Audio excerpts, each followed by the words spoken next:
So, see any good moves lately?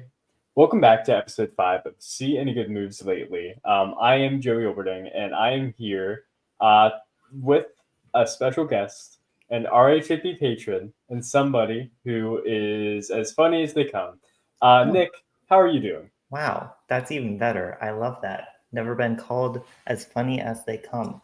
I love that. Well, Thank a you full very much. transparency for our wonderful audience. I feel like I had to improve my introduction from last time, Oh, and you may be asking, "What's last time?" Exactly. We tried and failed to record this podcast the day before this is going up, and it was a failure because my internet service provider decided to have an outage until 1 a.m. In the middle of the podcast episode. These things oh, happen, but I don't think it was particularly great, and I wouldn't recommend it personally. me either. I will say it is good. I'm happy that it happened in the sense that if you're watching us on video, we have a great bit where me and Nick are both wearing our I truly believe butterflies are We dead did it. relatives saying hi shirts from Incredible. Survivor 41, which I can't believe, first of all, that it's a shirt that exists. I can't believe one of us owns it, and I certainly can't believe that two of us own it. Mm-hmm. Why do you have the shirt? Do you know why? You can blame Liana Boris and the Liana D&D. Boris. Yes, she Okay. introduced the world to this shirt, and I'm See, very I got this shirt for Christmas, and when I got this shirt for Christmas, I was like, I am never going to wear this I got because a different shirt for Christmas. I got yeah. the shirt for Christmas that is talking about broccoli, and that yeah, I like Well, this shirt. do you wear that shirt ever? No. Also, it No. doesn't fit. Also, it doesn't fit. Okay, fair enough. I said for years I didn't wear this shirt because I was like, nobody's gonna get it. Like this is an obscure shirt. Like if I'm walking down the street That's the point and of shirts. You're not supposed to get it. It's supposed to be like a funny inside thing to make you feel good. well, that's a realization I Oh. developed. I had to develop because for a while I was like, if somebody sees my shirt, they're just gonna think I'm like a spiritual person or whatever, which isn't necessarily my vibe. They'll think like, oh wow, this person truly believes butterflies are dead relatives saying hi, Mhm. and they want us all to know about it. You Yeah. know, but I agree with you now. And I do wear this shirt probably more often than maybe I should, but I do wear it. Shouts out to Xander from Survivor 41, a real nothing burger of a finalist You if there know, ever was at one. the time, I am ashamed to say I was rooting for him so hard, and I feel very Oh bad. yeah, here's the thing. When Survivor 41, I mean, I watched it a little late because I went through all the seasons over COVID with my family, but we Oh. literally all thought Xander was going to win that final the we thought he was going to win that final episode. And then Erica came out of seemingly nowhere and did the thing. I've rewatched the finale and I've rewatched Survivor 41 since, and like I get it now. I get why Erica won, but like Yeah. with the context of watching the show and being like, oh, Xander's getting all the attention and like all the edit focuses around him, surely he wins. Like I understand why anybody would be confused and why that dragged 41 as a season down. But yeah, Yeah. you know what season might not be being dragged down by the edit quite as much? Check out this transition. Mm. Survivor 48. Yeah. That's the current season of Survivor. Mhm. Do you have any thoughts on it so far, Nick? I like season 48 of Survivor. Uh, I will say, Mm-hmm. same as what I said yesterday when the recording cut out, Survivor Australia being on at the same time kind of takes the winds out of this sail for me because it's Yeah. like it doesn't feel as epic, it doesn't feel as cool. I just like Survivor Australia, but recently the editing has been so terrible on the other side that this, Survivor 48 editing spectacular, so I'm happy. Yeah. I mean, the thing about Australian Survivor, part of the reason why it's something that's been hard for me to get into is because sometimes the edit can be so focused on one or two people. Like, I mean, that's just me, but I haven't really honestly watched enough of it to really be able to form an opinion, quite honestly. I But yeah, mean, listen, I'll tell you right now, I don't think this is a spoiler. There are two people that are left in the game right now that have over 30 confessionals more than the third place person. yeah. See, So that's where we're at. yeah. It is what it is, I suppose. Like, it's not necessarily a positive or a negative thing. Except for me, it sounds like it'd be a negative thing. But I'm sure some other people enjoy that, especially if they're a fun, dynamic personality. Um, but yeah, I mean, this season of U.S. Survivor, of Survivor 48, has been interesting in the sense that, like, there's been a backdrop of other seasons just constantly shadowing over it. Like, Survivor 50 has been Yeah. literally voted on during this entire time, and it's like, yeah, Survivor 48 is cool, but Survivor 50 though. And there's also, speaking of Australian Survivor, there's the Australia versus the World season that's Yeah. coming later this year that is also looming over Survivor 48. And it's like, no wonder it's being overshadowed if you're a big Survivor fan. Like, it makes sense, right? Oh, for sure. And I feel even worse for season 49 because Yeah. even the casuals who didn't really know season 50 was coming, now they'll know too. And we're all just rubbing our hands together, waiting to get our hands on some returnees. And Yeah, it makes me wonder, like, because I haven't been around for other, like, all-star seasons of Survivor. Like, when, say, I don't know, Survivor Millennials versus Gen X is airing, where people are like, oh, Game Changers right around the corner. Or Samoa, where they're like, oh, man, here's versus villains. You know what I mean? yeah, Like, I would be curious to go back and try to see if I can find stuff about that. I'm sure when Survivor Worlds Apart was airing, Second Chances was definitely overshadowing it because of 1 the vote. million percent. I would hope so. And I guess this is basically an extension of that, except instead of just doing one season with Worlds Apart, this one is Survivor 50 is overshadowing two different seasons. Yeah. So yeah, that'll be interesting. Anyways, all that being said, Back to the current season. back to the current season. You like it? You think it's pretty good so far? Yes, I think it is pretty good. I think we've had already some really good strategy shown off, which is nice in the pre-merge to see. I'm still shocked that the pre-merge is over. Yeah. I'm forever confused how the merge is only, or the pre-merge is only 5 episodes. It feels like nothing has happened.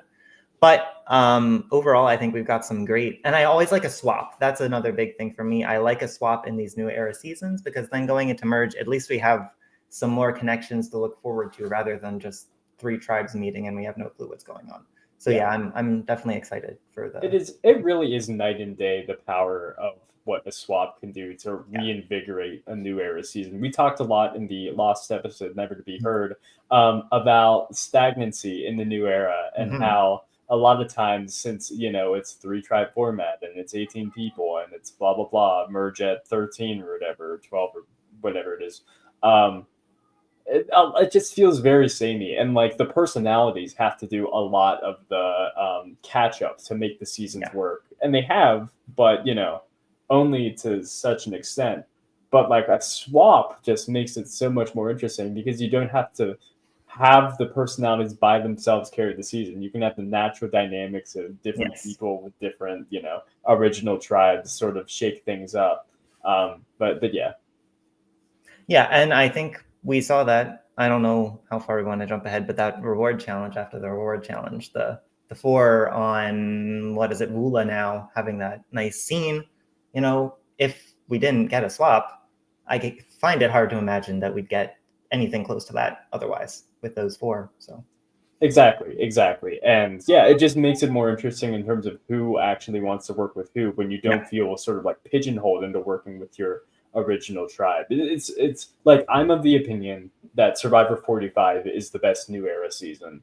And to me, I know this, there are a lot of like solid seasons in the new era, at least recently.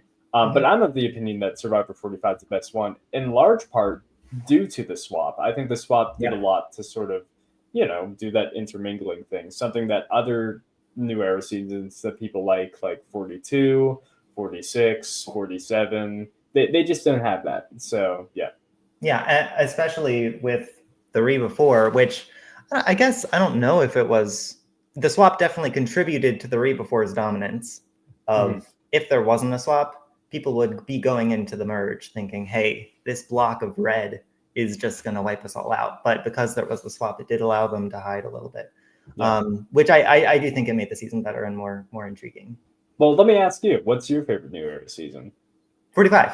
Yeah. Oh, okay, good, great. It goes back and forth. Yeah. At the time, 44 was like above all else, but over time it's kind of, you know. See, I am in the exact opposite camp when it comes to 44. I am not a 44 enjoyer. The more I think about 44, the less I like it. I mean, yeah. I think I don't think it's something that people necessarily disagree with me on, but I just there are so many there's so many nerds and they never shut up on 44. I mean, Carson is there the There are so entire many time. nerds, and you're talking about season 45 like it's the greatest thing ever. Have you seen Drew and Brando and Brandon I'll and say this. In Survivor 45, Drew and Brando had a conversation about competitive Pokemon. Yeah. That's some real nerd stuff. Yeah. In Survivor 44, Kane and Carson had a Mm. conversation about how they were true nerds and they That's- liked really nerdy stuff like Star Wars. That's a good point. There's a difference. Anyways, that's all to say. I'm enjoying Survivor 48 so far. How does that? I don't know. I don't remember how that relates to Survivor 48, but I like Survivor. I don't either, but I will say there's definitely not just nerds on Survivor 48. It feels like there's a lot more diverse personalities, which again speaks to sort of the personalities sort of having to carry it in a sense. But yeah, I really like it.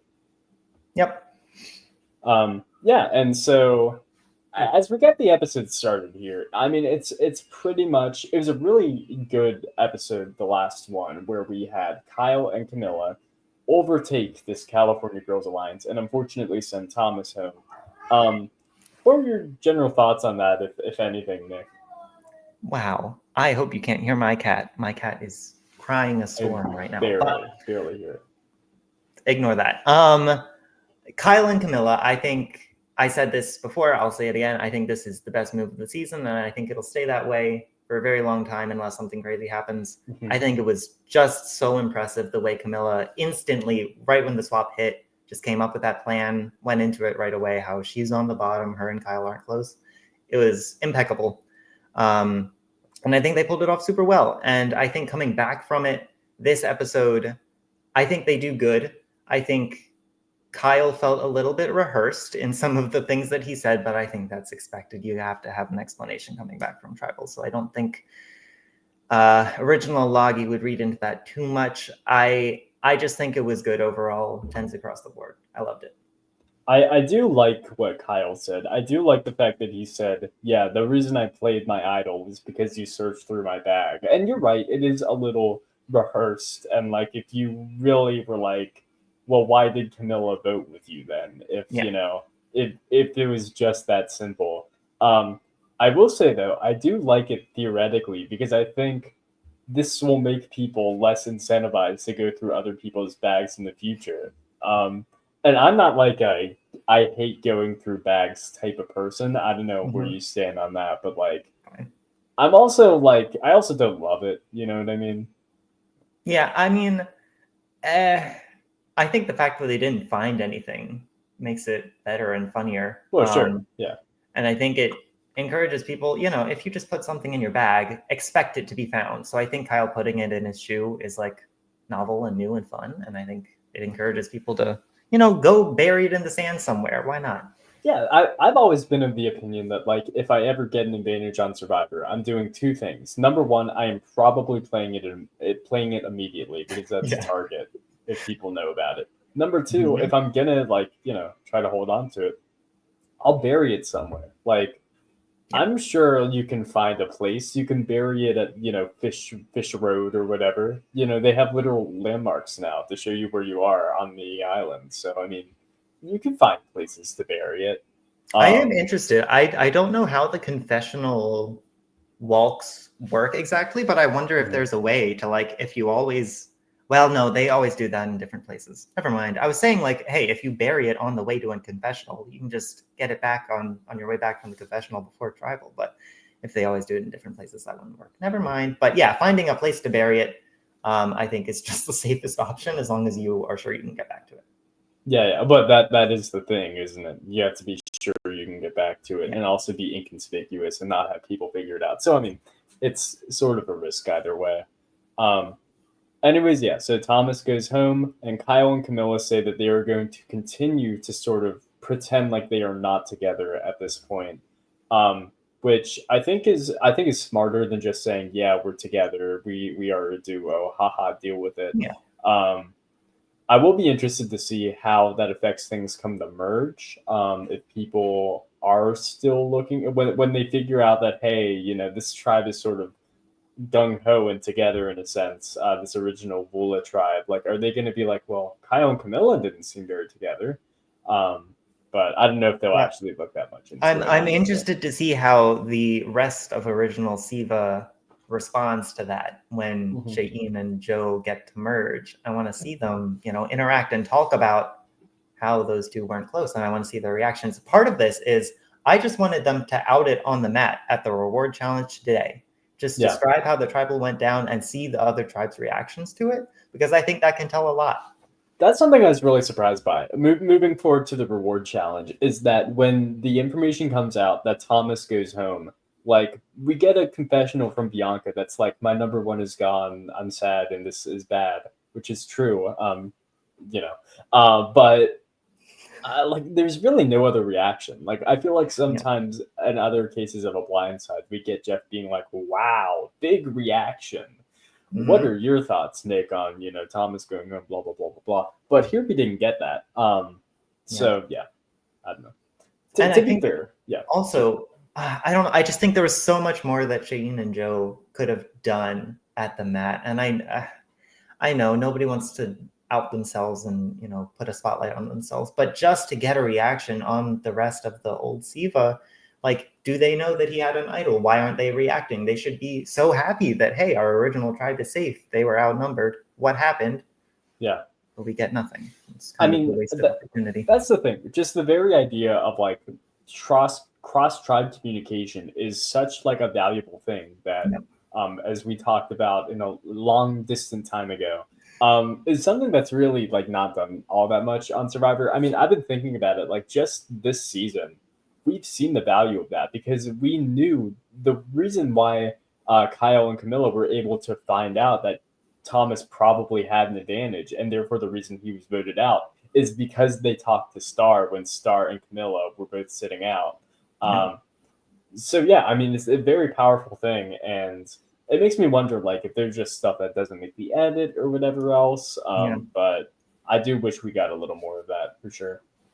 Yeah, and I think even jumping ahead a little bit to the end of the immunity challenge, where Jeff says, "Hey, at the end of the challenge, we usually keep the tribes separate, so no interaction, Yeah, but we let Joe go over whatever."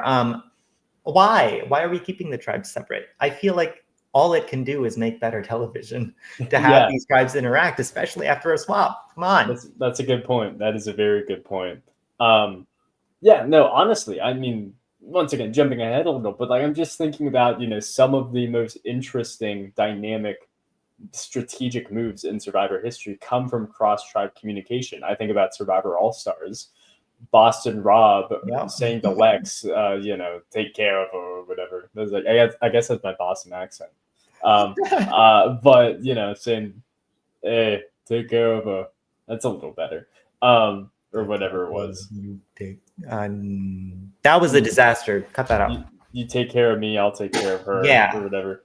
And that's it. Lex listening and sending Jerry home instead of Amber, like that's still to me one of the most fascinating moves in Survivor Yeah. history because of blah blah blah blah blah and blah blah blah blah blah. Mhm. But Good points. it's true. I do think that that is interesting, and I'm sure we'll talk about that a little more once we get Yeah. to the immunity challenge. But yeah, this reward challenge is kind of a standard one. There's a lot of throwing stuff and the baskets and bins and tossing things and blah blah blah blah blah. And the interesting thing really comes from Say here because I forgot. Say Say decides, you know what, I don't want to participate in this challenge. I'm tired. I've done a lot, which I mean is valid, I suppose. Um, but there's just something about Say that she speaks exactly what's on her mind, and she does not care about sugarcoating it. And I think if I were on an island with Say and I were not on her tribe, I would quickly be annoyed by it. And maybe if I was also on the tribe, I would also be quickly annoyed by it because, Say's tribe loses. Her tribe does not win this reward challenge. Um, and Mary's tribe doesn't even win, I don't think. Or maybe she does. I don't know. Either way, Mary says after her tribe wins to an extent this challenge, and gets some amount of food. They won the thing. They got it all, Joey. Okay, they got it all. All right. Thank you, Nick. Thank you. So yes, Mary's tribe wins. Oh my goodness. Yep. And says, I'm glad that we got this food. We're eating very well. We have good amount of food back at camp, and I'm really happy that we won. And Say, not prompted, by the way, not prompted, says, I think that you should take victory with a little more grace, or something like that, to Mary. And Mhm. I mean, it's great television. It's fantastic. I love But her. I yeah, love Stay. I loved everything about her in this challenge. I think the sitting out was like, fine. I honestly think Chrissy like confronting her about it later was worse. Like, hmm just let it go. Come on, don't create tension. yeah, Um, the camera people have so much fun with Say. I did this before, but the I need a donut right up to the camera. I am obsessed. Her screaming from the sidelines at every opportunity, I'm obsessed with. And then, yeah, going after Mary after winning the challenge was hilarious. I loved it. And I think she was in the right. I think Mary, got a little caught up in the excitement. It was like, we have so much food, which like maybe it was a play to lower the morale of the other tribes. And maybe it worked. But I don't know. I think Say was in the right to speak out, and I'm never gonna stop her from speaking out because it's yeah, always funny. yeah. No, that is a perfectly good point. And there is a reward to this reward challenge. The reward challenge is going to the sanctuary, which is very exciting. Um, and going to the sanctuary and getting coffee and pastries and sandwiches and stuff like that. And for one person, David, he gets something that Oh excites my him a god. lot, which is milk. So there you go. David gets very excited by the concept of milk and seeing it and being able to drink it. I hate this. It's so weird. I still can't stand it. And I talked about in the last episode the finger in the milk, the finger as the milk pours over it. And I feel vindicated. I have seen other people talk about it in the day that it's been, but since that recording to this recording, I feel so vindicated. I am so obsessed. Take your finger out of the freaking milk. Yeah, I mean it's gross. I mean, really putting your finger in any liquid, like milk is bad, but like putting it in water, putting it in orange juice, I don't know, like that's just gross. It's even more gross by the fact that you've been living on an island for the past week or so.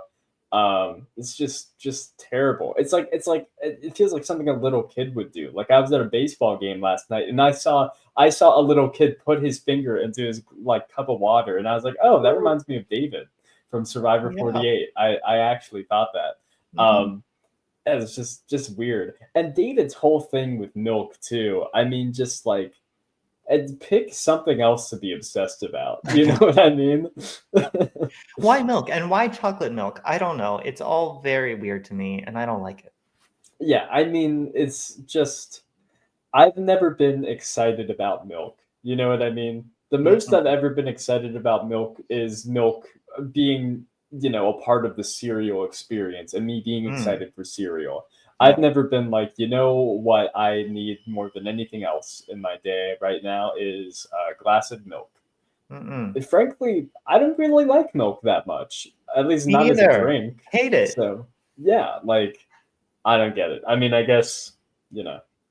I really can't think of any food item or any drink item I would be that like over the top about. Um, we were talking, in the forgotten episode that will never be seen again by anybody, including ourselves, about what food I would be excited for and I'd be hyped for to see on Survivor. And I was saying that what, if I was like hungry for like a week, I would probably really want a sandwich because a sandwich has all the ingredients. It's got meat, it's got cheese, it's by God, does it have bread, and it might even have other things. Um, Yeah, in the moment, I thought this was weird. I didn't understand what you were saying about a sandwich, but I've contemplated and I've mhm. come back, and I can appreciate the novelty of a sandwich on an island where all you have is things put in a pot and stirred together. Because Yeah, you can have a soup, you can have a stew, you can have a pasta. At the end of the day, it's all just stuff thrown together.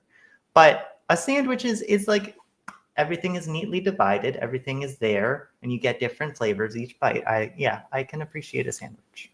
yeah. That being said, I would like a sandwich, but I wouldn't go, oh, a sandwich. I You think know you what I would. mean?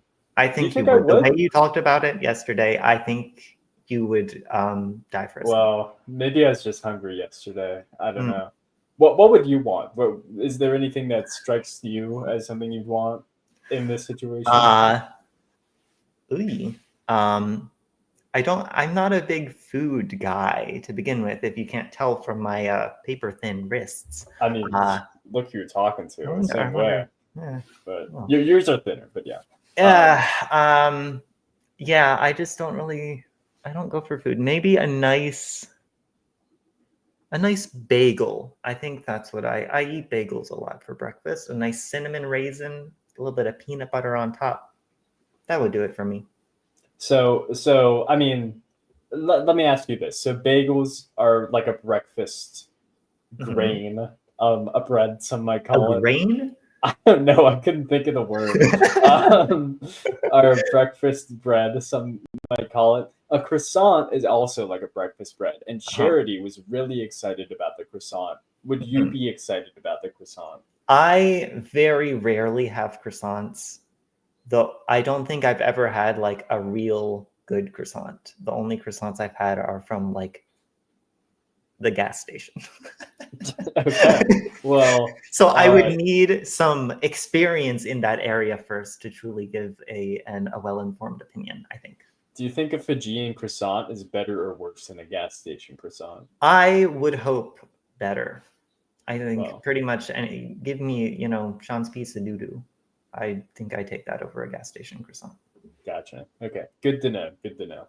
Well, after that thrilling reward challenge and the thrilling reward that came along with it, we actually get a very nice scene between the new ghoul of Yes. four of Camilla, Kyle, Cheyenne, and Joe, where they talk about their experiences on Survivor and how it relates to the experiences of their parents who had harder lives than them and had very, honestly, very interesting stories. And yeah, I mean, I thought that this was a great scene. I really liked. I kind of talked about this at a previous point, which you, the audience, may not even be able to guess when. About the idea of the new era and just like these sort of well told, deep familial stories, stories about people and stories about their lives Hmm. that occasionally can feel shoehorned in, but are also something that you don't see on old seasons. And I really think that it's super nice that we do get these stories when we wouldn't have gotten them in the past. You know what I mean?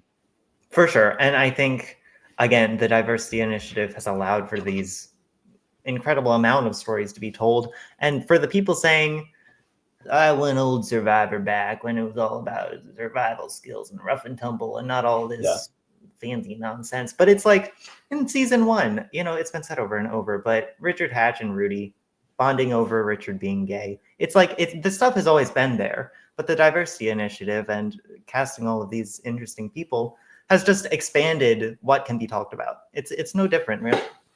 Yeah. I mean, I agree, and I will say there was stuff that I had no idea about, like Yeah. Camilla's story about her father in the Sri Lankan Civil War, and how the entire thing was based around religion, so you couldn't tell who was on what side just based on looking at them. Very, very interesting. I mean, just the stuff that I certainly wasn't aware of. I'm certain most people out there weren't aware of, especially if you're not Sri Lankan or know people in your family who Yeah. blah blah blah all that stuff.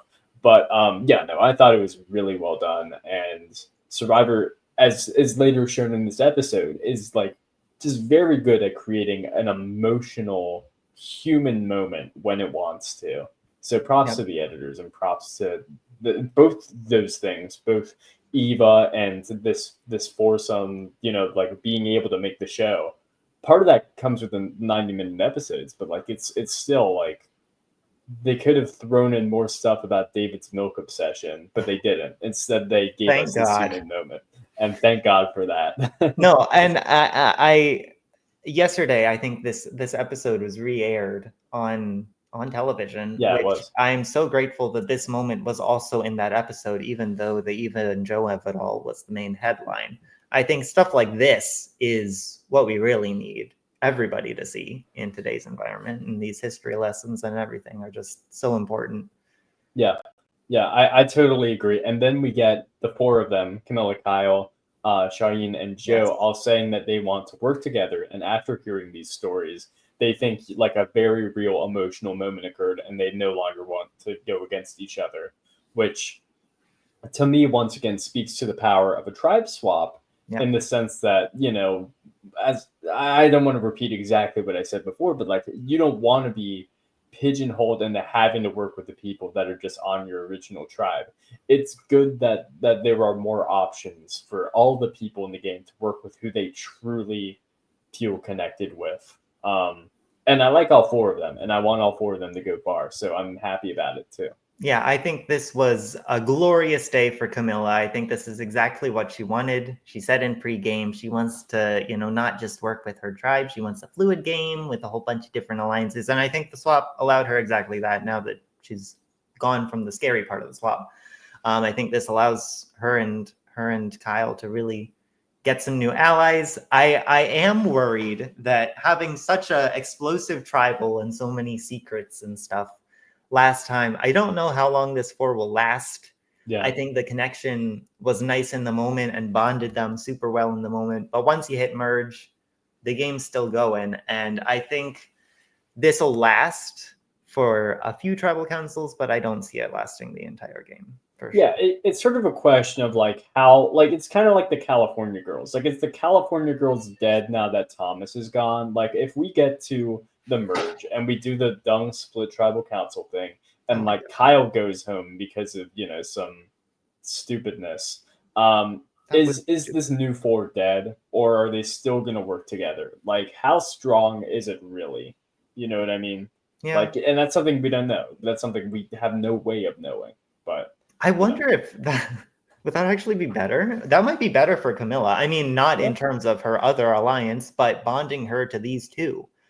That might yeah, not be I bad, mean but yeah. that's true. I mean it depends on your perspective. Like Camilla's threat level lowers because she doesn't have yet another tribe mate to be paired with.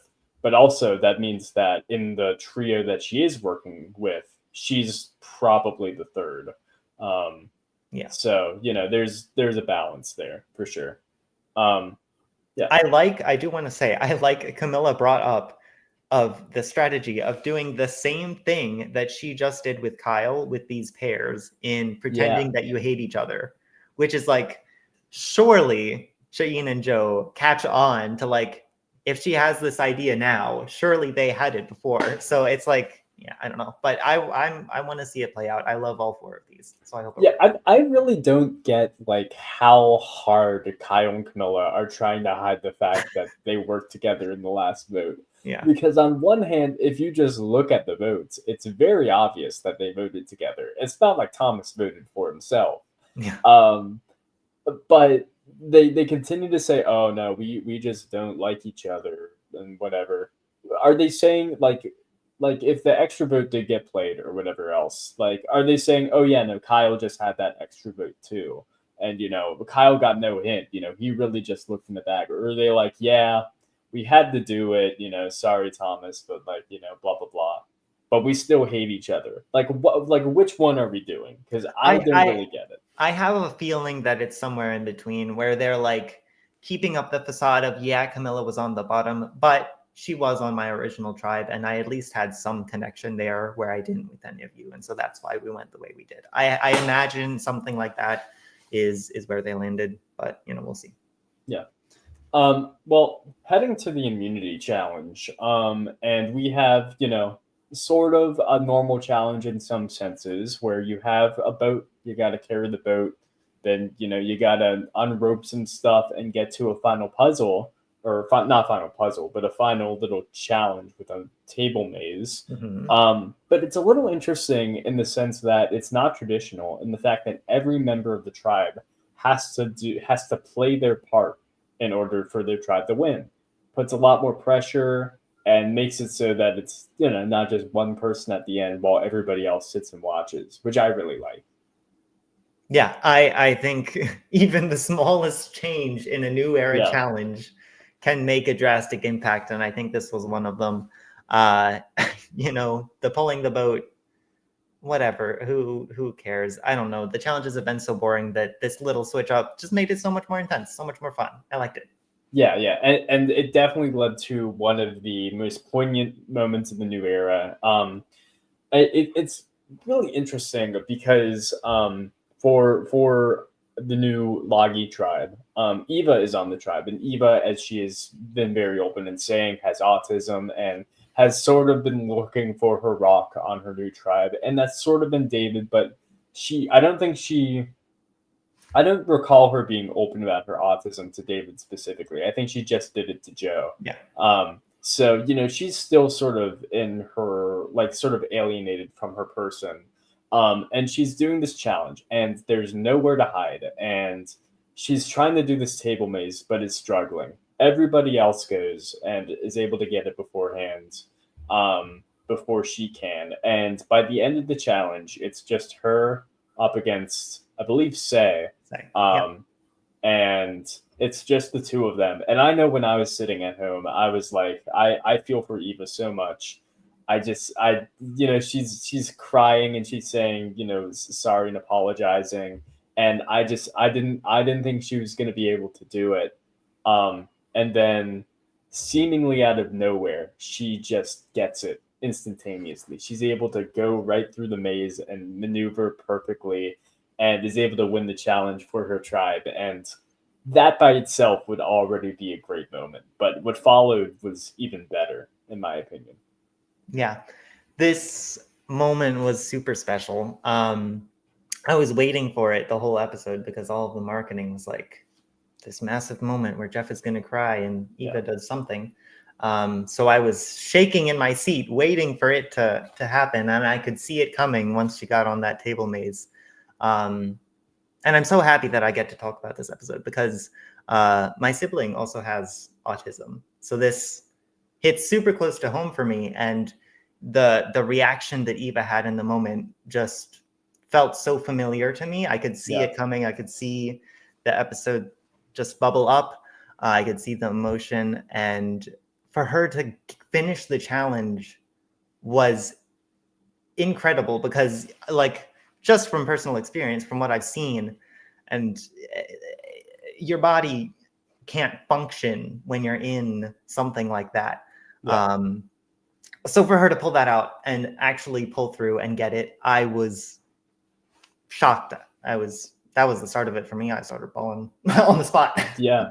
And also, even before we get to, Jeff actually crying, just that moment by itself to me is yet another sort of reason why the new era creates more powerful moments. Because Survivor has done this sort of thing before where it's like you give up, you can come back and win, and you can do it. Like, I think about, I believe it was Adam in Winners of War, and Sari in Game Changers is the big one, getting across the beam. Yeah. But unlike those, this is not a manufactured moment. You know what I mean? This isn't Jeff at the end of the challenge being like, Sari, we're gonna stay here until you do this Yeah. because it'd be a really good moment for television. Like, Mhm. this is natural, and this is real emotion, and you can see it's almost hard to watch. It is hard to watch because you can see Yeah. Eva just breaking and going from confident and I can do this to I can't do this, and then again into just the I would almost say surprise victory of being able to pull through, and just the pure emotion that comes afterwards. It's so good. Yeah, just the I'm sorry, I don't know why I can't do this. I'm so sorry. And then just the pure grit and determination and Mhm. willpower that would take to just, Yeah. and I saw her ball was rolling all across, like it was coming out of the path, it was going on the ledges, but she got it, and I was over the moon, so impressed. Yeah. Um, And so afterwards, we get Joe. a long time. I have to give so much credit to editing here. Yes. They could have put some sad violins over this, or Yeah. some happy violins, either or. They could have put a score over Eva just crying, just bawling, and in happiness, and she was having, as Jeff called it, an episode. I don't know if that's Yes. the correct terminology, but that's what they called it. And they didn't put any music over it. They just allowed the Yeah. moment to breathe as Eva is being embraced by her tribe mates, and Joe is looking over from the other tribe, just staring and trying to. He was already trying to basically comfort her during the challenge and was pretty actively rooting for her to win. But after that, like, I don't know, it was so good. Just the pure rawness of the moment that Survivor didn't try to take away from by putting an artificial score over it. You know what I mean? Yeah, I think editors have a good knack for how to do this. I think not anywhere near the same situation at all, but in Australian Survivor, there was another really emotional moment in one of the challenges, and they did the same thing. They didn't cut the confessional, they didn't put music over it, they just showed the raw emotion. So I think it's just incredible all around to every survivor. I think they all do it spectacularly, and this was like the pinnacle, probably the hardest one to pull off, and they did it to intense, great effect. Yeah, I mean, it is. I have to give so much credit because it's not an easy thing to do. It is a Not at all. completely unique moment in Survivor Yeah. history, and there would be so many ways for the moment to sort of be undermined, Yes. but they didn't. They didn't do that, and I have to give lots of credit to Jeff Probst too in the moment for Yes. being able to recognize Joe wanting to go over and wanting to comfort Eva, Yes. and getting rid of this sort of, as this sort of arbitrary condition of like, okay, the tribes can't interact when they're all Yeah. next to each other, and being able to say, Joe, you can go over and you can do what you need to do to Mm. help comfort Eva. I And really, Joe's face in the moment is what got me the most. Just him yeah. looking over so intensely for so long at Mhm. Eva. It got me. It got me so good. Uh Yeah. love Joe. I mean, you could tell it was very much like, I mean, we got it in episode one that Joe was like, when Eva Yeah. told him that she has autism. Joe said in confessional, like, all right, that's it. Eva's my person. I I'm got with her. her 100%. And like, we get told that, and there's no reason not to believe that. But Yeah. when you see this moment, that's real. Yeah. Like, none of that is being put on, and I really do feel like Joe could care less about the game of Survivor. Like, he's there for his sister, and now he's there for Eva. He doesn't Yep. care about winning whatsoever. And to an extent, maybe a lesser extent, I feel like Eva also doesn't necessarily care about the prospect of winning. She cares about giving a voice to people who have autism and being able to be a role model for people and to show them that having, a diagnosis of autism doesn't mean the end of the world, and you can still be, as much of a citizen as anybody else. You know what I mean? Like, I don't know, but Eva put it much better than I could. You know what I mean? But yeah, Yes. I really I appreciate this because in the new era, when there are so many game bots, having a human moment like that is so special, in my opinion. For So sure. And again, hats off to Joe for being able to just in that first episode to take in that information, remember it, and to be looking for when that moment comes and yeah, to never experienced it before, but to recognize in that moment, okay, I got to do something, and to just do it perfectly. To adjust, Eva says, "Can you hold my hands?" He does exactly as she told, as he practiced, I'm sure.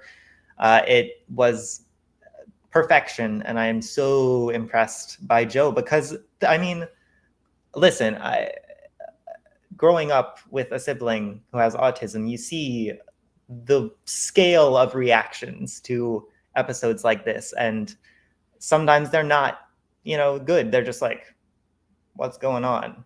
What's happening with them? And it's like, so the compassion and the strength from Joe to pull it together in that moment and to calm her down so quickly, it was so impactful.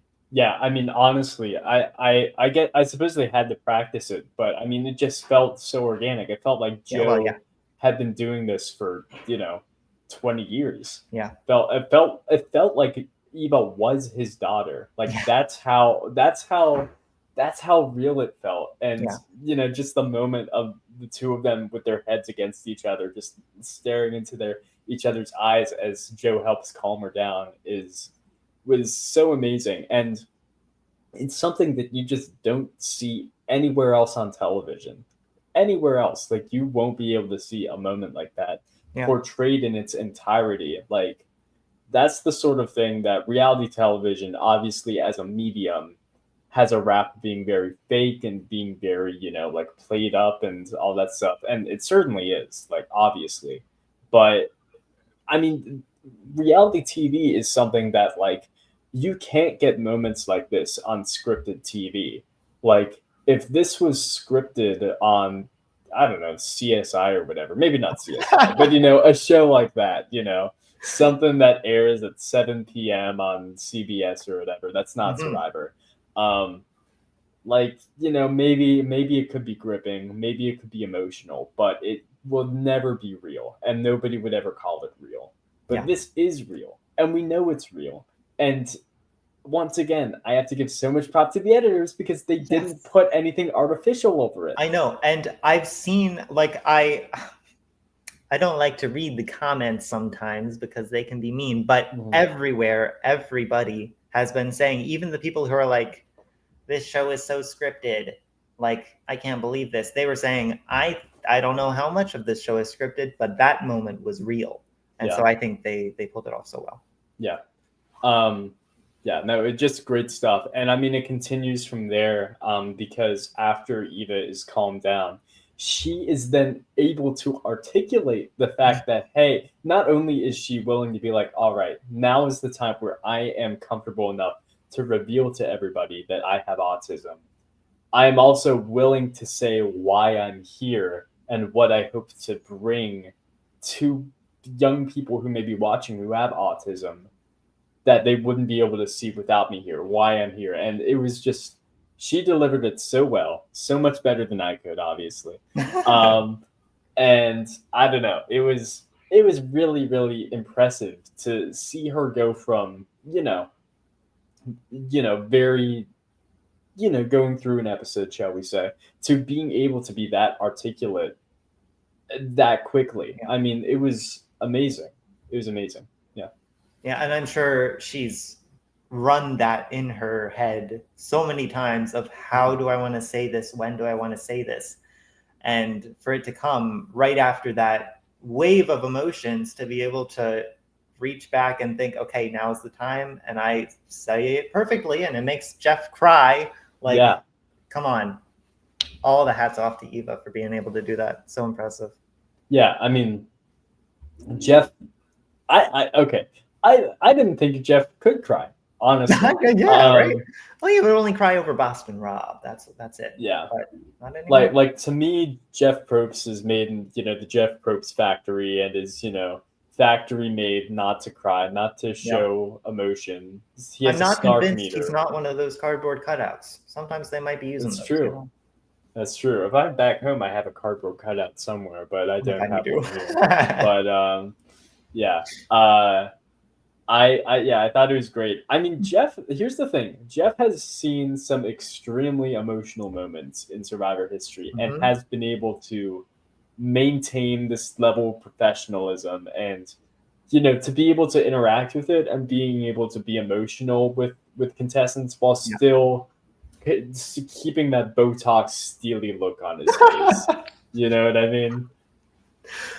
Yeah, I So mean, the only other time I remember him getting emotional was it the family visit in Philippines? Was that the one? I don't I remember was exactly. saying I was thinking Winners at War when all the castaways like hug him and say thank you, Jeff, for bringing our loved ones. But that too, I don't remember that family visit specifically, to be honest. But Mhm. I believe you. Um, I I was don't I believe me. was I was thinking about stuff like, for instance, the first medevac in Survivor history and having to tell the tribe about Scoopin, falling in the Oh. fire. Like that's very emotional. Like it is, in retrospect, it's a little like, well, you know. But yes, for him Anyways, to be able to do it all with a straight face, he's such a yeah, good host. And not to say that this doesn't make him a good host. This makes him, yeah. incredible. Or even like on a more dubious end of the spectrum, like when Zeke gets outed in Game Changers, everybody is Yes. crying. Everybody in tribal council is crying and being very emotional. And Jeff is still able to maintain like this other side of the curtain, like Yeah. I like hostness. But here he breaks. Here he does cry. And I mean, I don't know. It's something. I have to imagine the moment was even more powerful in person. Like, Oh, and for sure. so many people at home cried. I mean, yeah. I mean, I've heard so many stories. I mean, I was on the verge. I know my brothers cried. Like, it's how could you not be emotional about it? You know what I Yeah. mean? Come on. Yeah. Um. Anyways, it was a great moment. Um. But still, one of the tribes did have to go to tribal council, and that was Siva. Siva being a tribe in a bit of an interesting position, because it is two original. I don't know the tribe names. I'm not Wait, gonna go into it. are we gonna stop back? I don't know. Are we just gonna Mhm. go from this tribe here on out, or do we want to stop back with Star and her idol Oh, right. I first? know. Yeah. I I don't thank know if you. we I want to do totally. that. Yes. Thank you. Yeah. Back at. I don't even know why I keep trying to do the Loggy, tribe names. Loggy. Yeah, probably Loggy. Um, probably, hopefully. We'll see. something happens that is just so fascinating to me. So they get back, everybody's Yes. saying, Eva, thank you for sharing your story. I'm so glad you're here and all that stuff. And Star says, hey everybody, I have the beware advantage. Let's all find it together. Hmm. Which by itself is already a pretty interesting move, in my opinion, especially because the beware advantage was basically outed.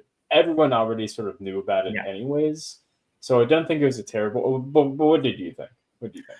So I have a lot of thoughts. I think Mhm. first of all, something that people seem to have forgotten is that Thomas in his exit interviews said that Star has said, "Hey, Thomas, if you open this, I'll give you the idol." So this was already something she had Oh, pre-planned. She had okay. already thought about, "Hey, I want to make." She told everybody on her tribe except for Eva. She, I think, had this plan of finding a public idol, giving it to somebody else to take that threat away and know who has the idol. I think that is her plan. And I think this was a perfect opportunity for her to do it without it seeming like strategic and scheming. Yeah, I did not know about that. So with that in mind, that makes the move way more interesting and way Yes. more dynamic in the sense that yes, the entire tribe goes around to all these different spots. They crack the code, and Eva is the one who is able to solve it and is Mhm. able to actually get the idol out. And instead of it just going to Star and Star being like, "Thank you so much, I'm indebted to you." Star says, "Thank you so much, I'm indebted to you. You can have the Take it. idol." And Eva, of course, is like, "Are you sure? Thank you so much. I appreciate that. Thank you, thank you." And they're gonna work together now. But with the knowledge that Star was gonna do that no matter what, and now the knowledge that Eva was probably the only one on the original Loggy Beach who did not know about that, that makes it so much more interesting. I Hmm. I think it's a great move by Star personally, but I think it is unless she goes home in the next few episodes, which I think is pretty likely. I think the big flaw of this is we've seen she is not really aware of her position. I think she thinks she's in better with a lot more people than she actually is. And I think that doing this here, I don't know. I think having an idol might be better for her. Sure, they might try to flush it. But if she just plays it, good to go, then it's hands-free. But now you've given the idol to who was previously your main antagonist on your original tribe, who, you know, they had this special moment. They bonded over Eva's experience at the challenge. That was incredible, a great scene. But I'm not convinced that they won't just say, now Star doesn't have an idol. Now we can just get her out. Nobody's really connected to her. Thomas wanted to work with her apparently, but nobody else. Maybe Shaheen wants to keep her around, but there's really nobody going to be pushing hard to defend her unless this really does buy more goodwill with Eva than I think.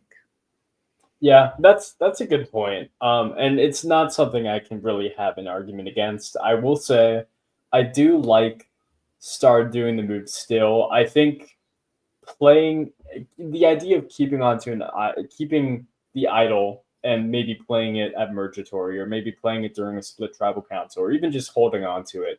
I feel like the more you hold on to that idol, regardless of the fact of when you play it correctly or incorrectly, is only going to up your threat level.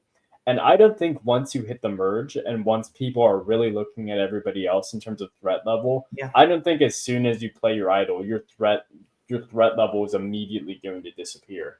So I think when it comes to pre-merge and pre-merge advantages and idols, like you want that burden off your back. And if Star wasn't going to be able to play that idol during the pre-merge, as you know, I'm sure she was aware that she wasn't able to, considering she wasn't going to tribal, then it's better that somebody else has the burden of having that target on her back, especially somebody like Eva, who there is now a strategic reason to get rid of her rather than her story would win her $1 million if she gets to the end. Which I do think is a real thing. Yeah, for sure. I think it's unfortunate that, I don't think it's unfortunate that Joey and Eva blew up their spot. I think that was necessary. I think that was needed. I don't think it was a negative, but it does inevitably have game ramifications. And now that people know that she has an idol too, I do think people are going to be looking like, hey, we got to do something about that eventually. I will say, in Joe and Eva's defense, not like either of them knew this at the moment. I do think Joe and Eva were already sort of an obvious duo. At least, fair. At least when you look at things, and I think being more public with their duo and being more public in a sort of we are bonded on an emotional level and not a strategic level is going to be less dangerous than, say, if people figure out Camilla and Kyle are a strategic and emotional duo. Yeah, I like that argument, especially for someone like Shaheen, who we've seen was not super happy about like the friendship bracelet that she was giving Joe for his daughter. I think that makes a lot more sense. I think the pieces connect, and I think he will be less threatened by that. And yeah, I think that's actually a really good point. Another thing that I think will also help, maybe not them get far in the game, but maybe avoid being targeted longer than one might expect, is now Eva does have an idol. And we know that Eva and Joe are bonded on an emotional level. I don't think anybody on the beach would be surprised if Eva were to play her idol for Joe if she figures out he's in danger. Yeah. Or Joe would tell Eva, if her name's on the block. I think people, especially during Emergatory, when you just want a consensus boot, are a lot less likely to go after somebody who's in a power duo, and the power duo has an idol. I think for sure that's the situation where somebody like Star goes home instead, or somebody who I predict would go home in that spot. Someone like a Charity. Yeah, exactly. Yeah, I think thinking about the numbers, like it would pretty much take everybody turning on Joe and Eva to get them out soon, because you would need Shaheen, which Kyle and Camilla want to work with Shaheen, who wants to work with Joe. So you can't do that. Eva has this connection to David, who has this connection to Chrissy. So Chrissy through David might not want to target them. So it's going to take a lot to get them out anytime soon. So I think it's going to be a while for any sort of counteroffensive to really form. Yeah. And that's a good thing, which is all to say that I the more that we talk about this, the more that I agree with you that Star, it's a good move to Star for Star ... if she can get through the Mergatory and the split tribal council. Yeah. I do think that at least with the Mergatory, that is where consensus boots go. Someone like a Charity who doesn't really have a strong connection with anybody, maybe Mitch. Maybe Mitch. Yeah. But that's it. Like that's the spot where someone like her would go. I think the split tribal council is sort of where you have a somewhat big threat go home, who just kind of gets unlucky. Like Survivor 41 had Evie go home in a spot like that. Don't remind me. Well, my apologies, but these are the things we have to talk about. I know. Tragic. You know, individuals like that. But yeah, so that's where I would imagine maybe like, I don't know, maybe like a Mitch goes home, maybe even a Shine if we really want to get crazy with it, but maybe a Say, but oh yes, hey, what's gonna happen with Say? I'm so intrigued. Like yeah, it's a good question. I don't think she's gone at Mergatory. It just doesn't feel like a Rome style boot, but I feel like it kind of has to be. I don't want to, like force everybody into a chaotic player mold, but I do think she fits into this sort of Venus/Q sort of player where it's like they will stick around purely on the basis that nobody really wants to work with them. And then eventually they might get cut off in a somewhat unexciting episode. Or if there's any indication that they have suddenly gained power, like when Q and Venus both got idols. So, that was crazy. And Say, for what it's worth, has gotten an idol before and has played it sort of chaotically, which can't be said about or she didn't really play it chaotically, but she played it in a chaotic tribal council. Which cannot be said for Q and Venus, which honestly could help her more. Could once again, if people are scared of her actually accurately playing an idol, could want to avoid actually voting for her, and she just sort of gets to the end Angelina style. Like it's possible. It's possible. I would love to see it. That would be a very entertaining season. I would adore that. But yeah, it's crazy. Speaking of crazy, after that, let's get to the actual tribe that lost here. Yes. Siva lost, and we can talk more about Say, because there is a total faction split between Say, Cedric, Chrissy, Mitch, with Bianca in the middle, who has no vote. Very interesting situation. Yes. I'm very confused by this episode. I think the storytelling was not spectacular, so I'm excited to get into this and see if we can fill in the gaps. But I am here for the rise of, I think Josh Wigler called it accidental supervillain Cedric. I love it so much. I love Cedric. Just this mild-mannered guy who's just in the middle of everything. It's so fun. Cedric is such an enigma. I think he's just an enigma to everyone. It's like, who is this guy? Anyways, this tribe is basically completely split, and Bianca is theoretically the swing vote, except of course Bianca does not have a vote. So she's basically, throughout the course of this afternoon, trying to convince Cedric to flip on Say, or maybe to make it so that the votes don't tie outright. Well, not through the course of the afternoon. In the course of the 5 minutes before tribal council, that's what she was trying to do. But up until that point, she was content just doing 2-2, which I think we saw a lot of this episode from her perspective. I think that is how she thought things were going to go. Not confident that those were the plans all the time. Yeah. here's the thing that I have been sort of grappling with.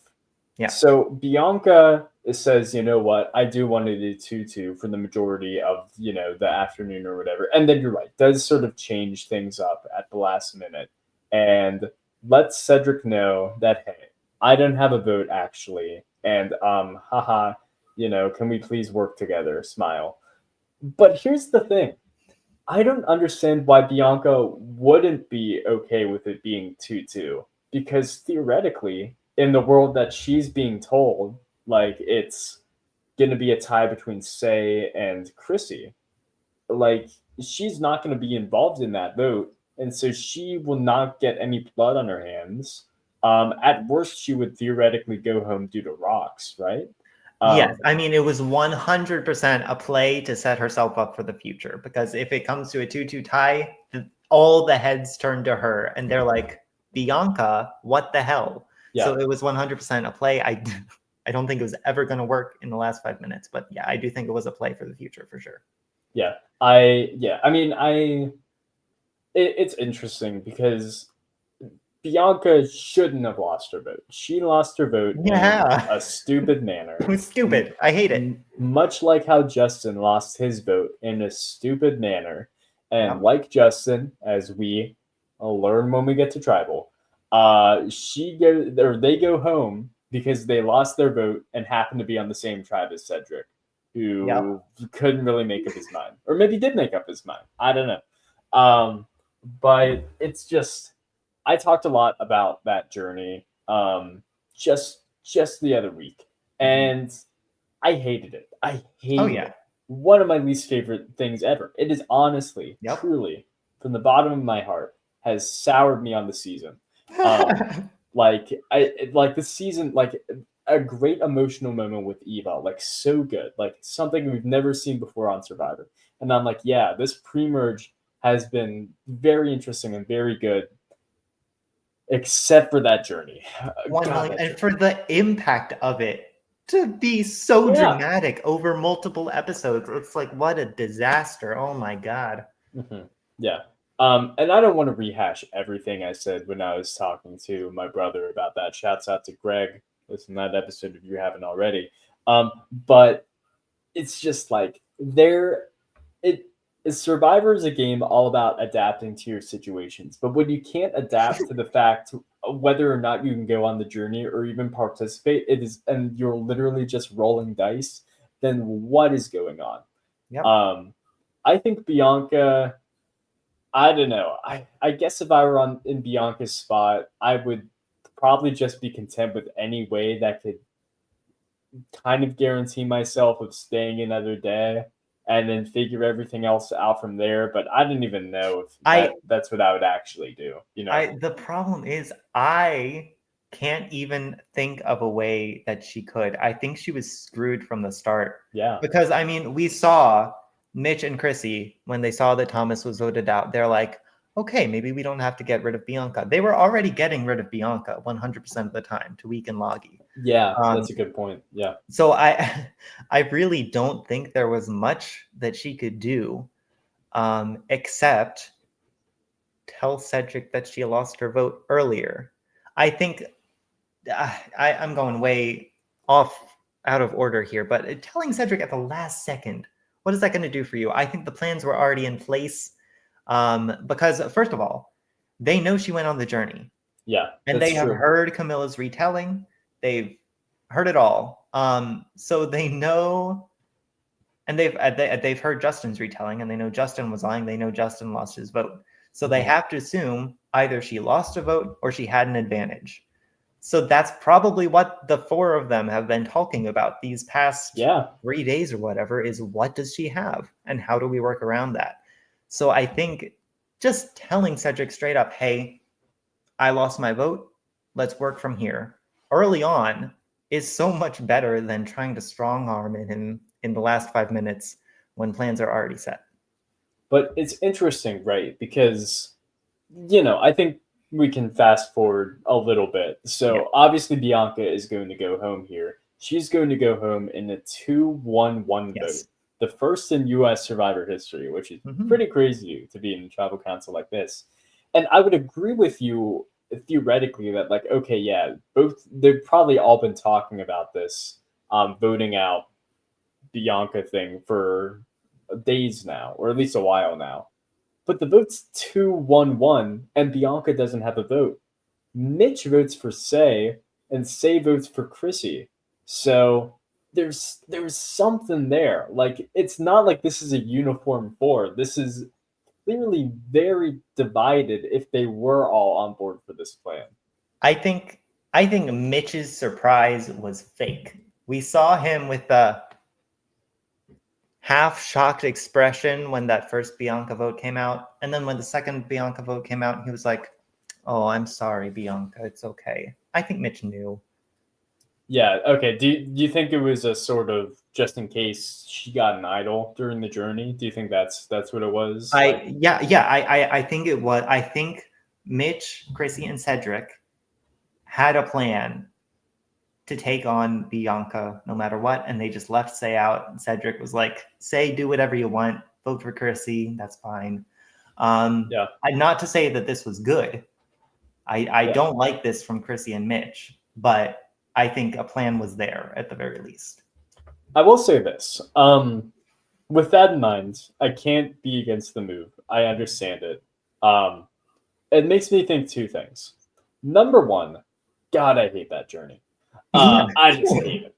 I mean, taking away. Well, I guess maybe I'm just against journeys in general this season because taking away Thomas and Bianca, all for just suspicion that they might have an advantage, which they literally can't prove otherwise that they Yeah. don't, because they were forced to play and they were forced. Oh my God, it's annoying. I mean, hey, Yeah, listen, neither of them were straightforward. If they had told yeah, people, maybe something could be done, but that maybe. is I mean, not to digress. that's true. Yeah, that's true. I do think when people are upfront with losing their votes and saying, "Hey, I don't have a vote," they tend to be safe during tribal councils like these, and then one of their allies goes home instead. That's something that I've seen throughout the new era. I'm trying to think of an example. I can't at the moment. They're all tribes of six. Yeah. They're all the same. Yeah. You can imagine the Yeah. situation in your head, and it's happened, I'm sure.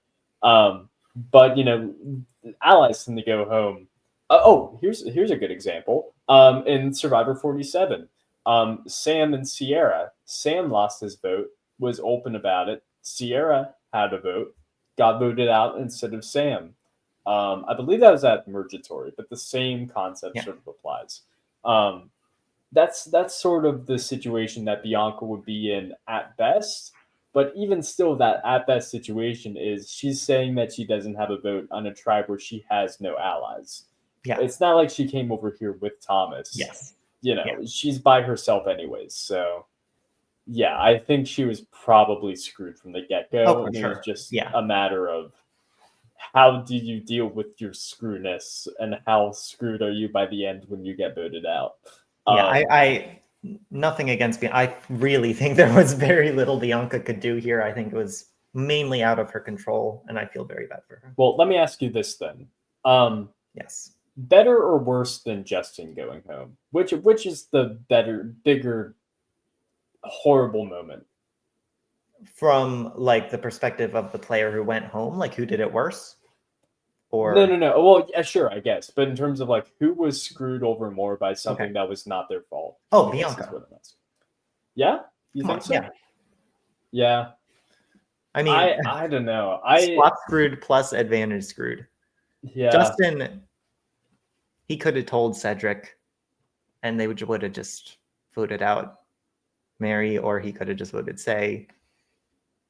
but they Cedric did wanted to vote keep out Mary. Justin. The only But reason he voted Justin out was because he didn't tell him he lost his vote. but Nick, they did vote out Mary. Is the thing. Yeah. Justin did everything right. It was just the matter of the shot in the dark, and Yeah, then that's what I'm saying. That's why I'm saying, like, Justin, it wasn't that bad. Did I like I think we're saying misargue two that? different things. I I might have think I'm saying misargued it that. is that bad because they did vote out Mary, and then Cedric switched his vote from Say, who he voted for twice, to Justin for seemingly no reason to us as an audience still. While Bianca, I mean, she did probably make mistakes. She was probably screwed either way, but as you said, she probably could have told Cedric earlier, and maybe there would have been more of a shot for her to have an angle.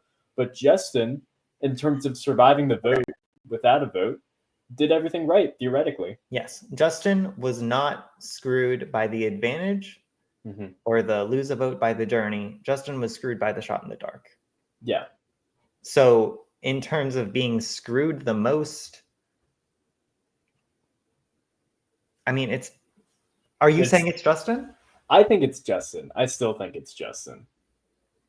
I think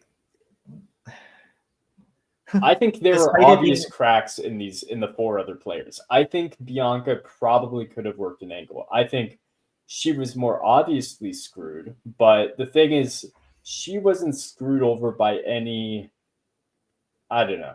She was screwed over in the way that an old school player could be screwed over. Just a bad swap, essentially. Justin was screwed over in a brand new way that's only possible in the new era. Like, Bianca could have been screwed over in any season just by going to a tribe of a bunch of people who wanted to vote her out anyway. Because essentially that's what happened to her. She didn't have a vote, but I mean, it's no different than Silas being swapped to the wrong tribe in Survivor Africa. You know what I mean? Wow, While Justin, it's like he was not swap screwed. He was advantage screwed, where he got eliminated via shot in the dark, which is something that never happened before. Got eliminated through these tie votes and not having a vote, which is something that never happened before in Survivor history, and got screwed over by somebody changing their vote last minute who voted for everybody on the tribe, that tribal council.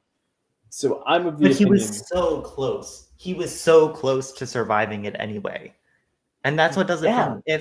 It just one little tweak from Justin and he could have survived and he wouldn't have been screwed over. Bianca, I think there was no way. I think she was pretty much cooked from the get-go.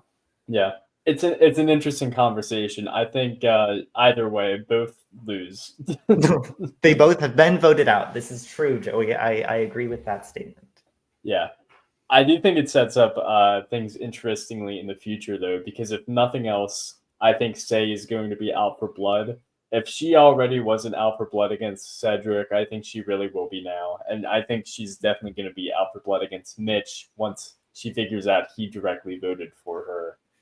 So. Yeah, I really want to know how the conversations went down to get to this 2-1-1. Yeah. I have to imagine it was Chrissy, Mitch, and Cedric working together pretty much the whole time. Yeah, that's what makes sense to me. Like that checks out. Everything else is said in her exit interviews, like her telling Cedric that she lost her vote. Cedric didn't go and talk to anybody. She looked at him. She kept her eyes on him. He didn't talk to anybody. He didn't talk to Chrissy. He didn't talk to anybody. So there had to have been conversation. It could not have been a last minute tell Chrissy to flip her vote. Yeah. That's impossible.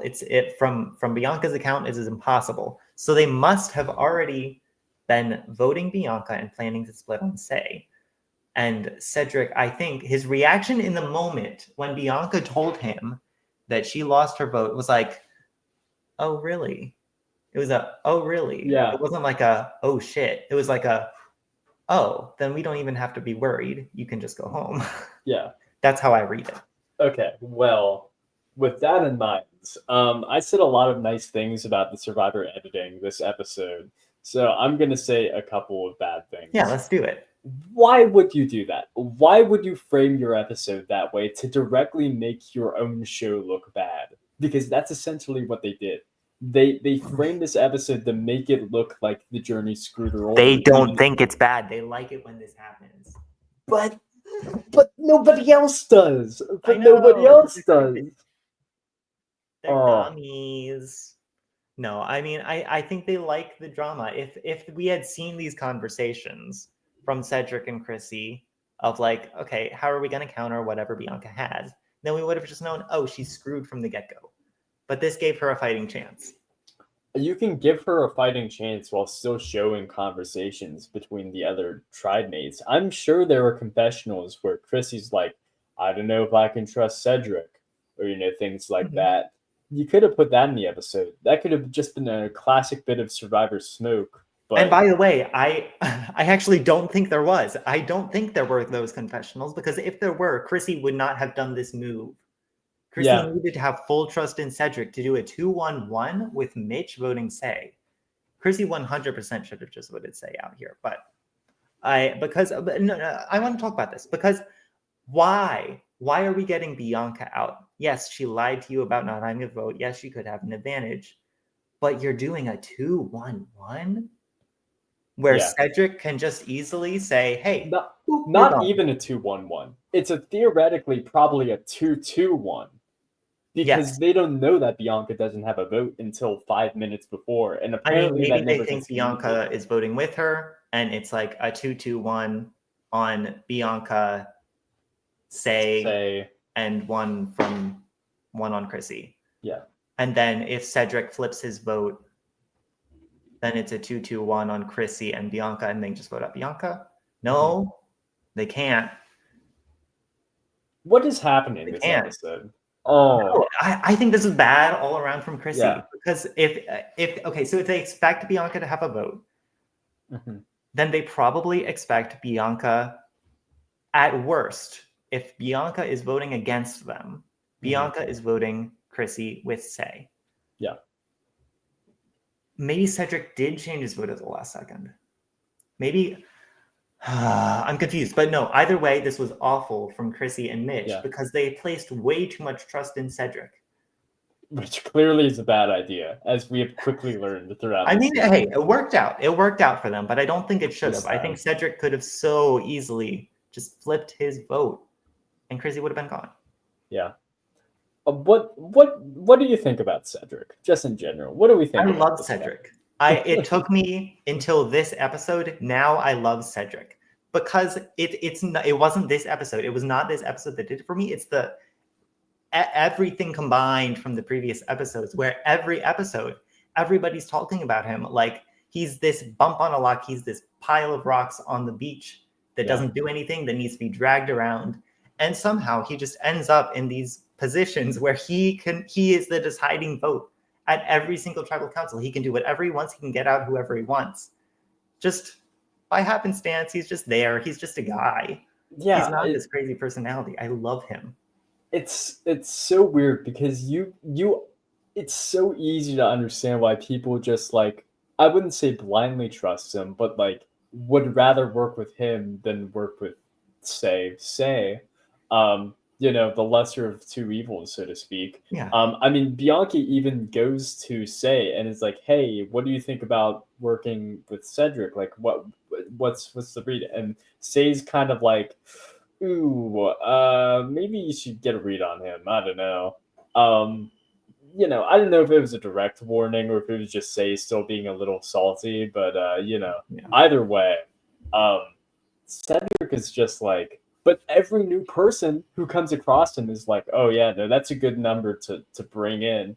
And then Cedric just like doesn't stick with the allies that want to work with him. He's just constantly going like, oh, I'll go with these people instead. Yeah, and I mean, that's what I love about it. He's not a mastermind. Yeah. Like, he flipped his vote after voting for Say twice. Like, that is not an objectively good move. No, you're right. And it obviously had repercussions. Say does not trust him, but he still thinks Say trusts him. But still, somehow, he's in these positions to do whatever he wants. Okay, Say doesn't trust him, but voted for who I imagine he told her to vote for. I do not blame Say at all. I think that's Say's only option. She knows Chrissy's against her. She knows Chrissy doesn't like her, and that's a failure on Chrissy's part. She only has Cedric to turn to, and Cedric, at least has some trust. Fair enough. I was thinking maybe that Cedric has been masterminding this whole time and has actually been very smart and has been, we just haven't seen it, has been keeping Say around deliberately as a shield, because she's always going to get voted before he is, as long as the two of them are sort of linked together. I don't know how true that is, but regardless of whether or not it's intentional, it's absolutely been true to this point in the game. Yes, he voted for her twice. Like, I know he was gonna vote her out. He thought Justin had a vote. He was gonna vote her out. He was. It's not intentional, but it's working out for him. it just defies logic, really. It does. I love Like it. it's okay. Let me ask another question Yes. about Cedric. How far is he going to go in the game? Like, when is he going to go home? Is he going to go home? Is he going to win? Like, I what is it? listen. If Cedric's not winning the season, I think the editing has not Yeah. been good for him. But I don't think he's going home in like this mergatory to split tribal situation. Maybe he's going home to the split tribal. I don't I know. could see I him guess he going could. home during split tribal, honestly. But I think there are. I just think you have you have Charity, and you have Star Yeah. as the three like easy targets going into merge. So I think he can at least do that, and he has a relationship with Chrissy and Mitch, it seems. So I don't think he's in the worst spot. Probably the best spot of the three original Fula. Really? I think Mary's probably in a better spot than he is at We this haven't point. seen enough of Mary. I feel like we haven't seen if she's connected with anybody on her new tribe. I'll say this. One thing Mary has is that the only person that we know that is somewhat against her is Say. But at the same time, Say and Mary said right before the swap that, hey, what if we actually work together? And I know that Together. Say at this point is definitely against Cedric.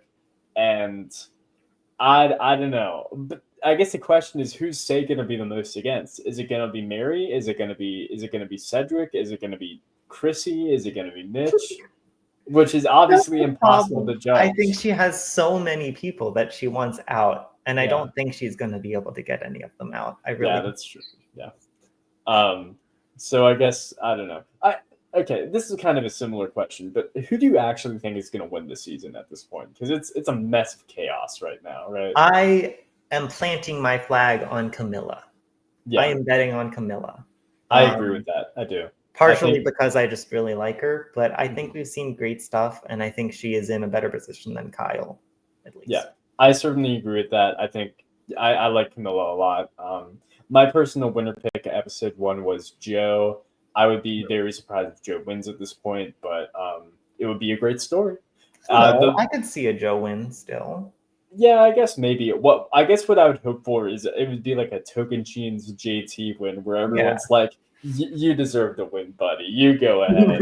Um, but yeah, I don't know if Joe has the strategicness in the new era That's the to do thing. I it. think there's a lot of not like super strategic players. Sure. Like we have Well, Cedric, we have Chrissy, we have David, we have these people who just that's kind of yeah, that's how right? like it's kind of the nice thing about people like Bianca and Thomas going home so early is like the truest like masterminds of the game that are left are like Shaheen, obviously, Mhm. Camilla, maybe Kyle, maybe Mary, and that's probably it. And that's why I think Camilla is in such a good spot because I don't think people see that she's a mastermind. No, I With don't think so. Shaheen, it's like everybody is still talking about, oh, like Kyle almost wanted to vote him out over Thomas, who might have had an advantage. Yeah, Like that's not good. I think his threat level is a bit too high.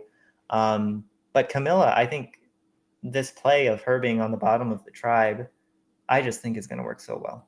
it's smart too. It's smart because like going into a merge, like you don't want to be perceived as being in a power position. Like that's how you go home at a split tribal council.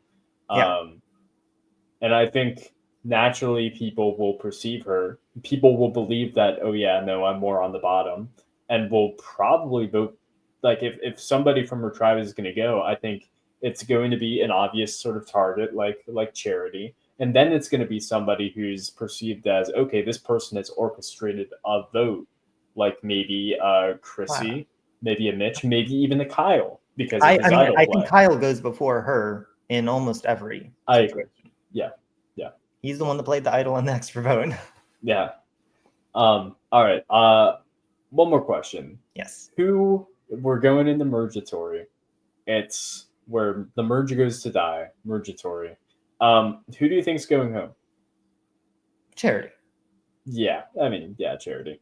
I She think it's has, Charity. yeah, she has Mergatory boot written all over Yeah. her. Like there's so many Mergatory boots that have fit her mold, shall we say? Sydney from 41, Lydia from 42. What I'm saying is young women go home in this position. Mariah. I do think she might have like Tori upside, where she just kind of happens to win some challenges here and there. Yeah, And maybe. she makes it to, the split tribal council and maybe a little further, but I don't think any further than that. I think pessimistically, yeah, I think she's probably gone next. Yeah, I agree. All right. Anything else on your mind, Nick? Anything else? Are we done already? Oh my God. Let me scroll through my notes and see what I missed. Oh my God, the finger milk. I can't get over the finger in the milk. Yeah. That's my big takeaway from this episode. Yeah, I think that is definitely the moment that will stick the most with people from this episode. Yep. Eva's episode and her story is just a backseat to Finger in the Milk. Yes. Yeah. All right. Well, thank you everybody for joining this episode. Take care and have a great rest of your day. Bye-bye.